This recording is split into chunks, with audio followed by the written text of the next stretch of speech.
We start off with a kid who discovers his horse is terribly injured. Amazing mommy you out there, kid. We start off with a female protagonist. Apparently someone finds out about a quote-unquote video. Now it's not really clear what the video is. You can hear something like, why'd you do that to her? And that's where the video ends.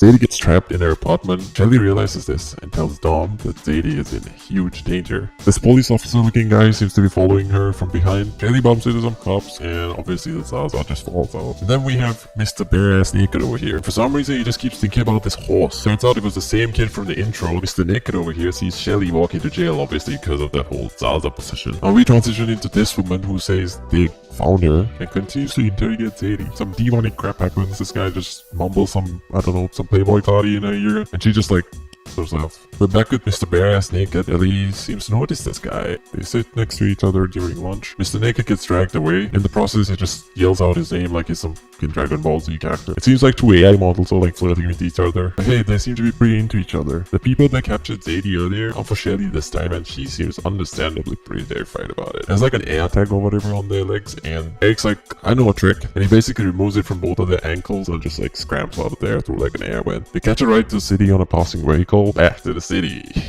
They show up to Shelly's friend's place, and she mentions that he lives in Antigua. I don't know if that's a real place or if they're making this up. Shelly's like, oh, do you want to leave or stay? And Eric's like, I'll stay. And guess what? They get nasty with each other. They open some sort of hidden compartment in the wall. Turns out there's a bunch of good shit in there. This picture right here looks like it was drawn by a 6-year-old. Cops find Zadie's deceased body in a street. If someone finds out about this, I'm going to unalive you. And now we're on a road trip. Does that make sense? Something tells me that this film is not about crows, okay? This is low-key not the rap cap that I was trying to hear. Shelly starts playing the piano and just hallucinating for some reason. And now they're getting freaky at a club. This hooded freak starts following. He catches up to her and just breaks the news that Zadie's dead. Shelly's like, oh, we gotta get out of here, you know? They make it back to the apartment, and I was expecting this low-key. Then we transition into a fantasy scenario where Shelly just drowned. Eric makes it back to the surface, but sees this guy over here. This old man starts yapping about some soul transfer process. Eric just can't seem to escape him. Eric gets pushed back and just wakes up. He realizes that Shelly is long gone. Cop shows up trying to recover his cell phone. Eric tries to sneak attack, but his plans just fail. He gets shot, but ultimately Eric wins the battle because he just like beats the shit out of him. Eric starts to hallucinate and just sees a vision of Shelly jumping off the bridge, so he does the same.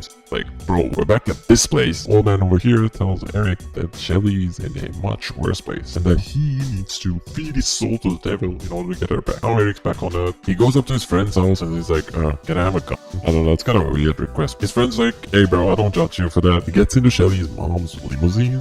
I don't know how we even got there. Shelly's mom explains how she's quote-unquote gone. But this guy just goes through her stuff and basically finds her ID. Eric just randomly happens to like find this car and the guy is sitting inside it. And he's like, hey bro, I know you told me earlier, but I got respawned or some shit. The guy thought he was slick, tries to reach for his gun, gets his shit in the process. Takes this guy's phone, a few shots on Demon Man's wake, falls off the vehicle and just gets run over by another car. How is this man still alive? Oh my god. Demon Man goes to Shelly's mom's house and talks about Eric. Who is this guy and why is he on to us? Demon Man does his demon crap and basically tells Shelly's mom that if she misses her daughter so much, basically quote-unquote kill herself. Basically does his demonic crap and unalives Shelly's mom with that as well. You remember Boogie with the hoodie? Eric thinks this guy actually had some sort of connection with this whole plot. Turns out this guy was just helping. We learned that the Demon Man's name is Vincent Rogue. Hoodie explains how Shelly had a video about Demon Man on her phone.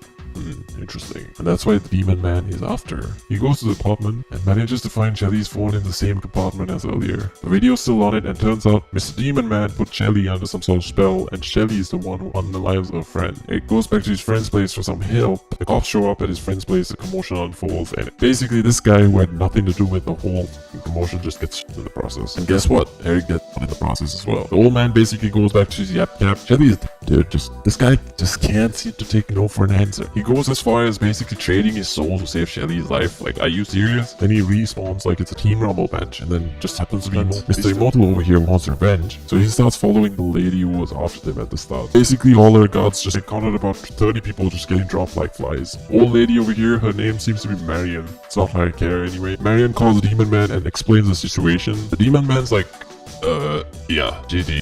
Eric threatens Marion until he gets all the information that he needs. Marion really thought she was gonna escape without getting a bullet in her head. First to catch it, gets it. He makes his way to Demon Man's place. Demon Man explains that he's not a demon, explains how Shelly is gone forever, and ultimately ends up doing what he does best. Eric seems to retaliate, and they both fall into this like old spot. Demon Man basically gets his swoop and drag all the way down to eternal hell. I don't know how we go from eternal hell to like eternal hell possible. Somehow Shelly makes it back to the surface. Eric basically tells her that if he doesn't wake up tomorrow, just don't be surprised. Shelly just wakes up and Eric remains in hell. I mean, a deal is a deal. You just made a deal with the devil, so what do you expect? And yeah, that's basically where this film ends. What did I learn out of this film? Absolutely nothing.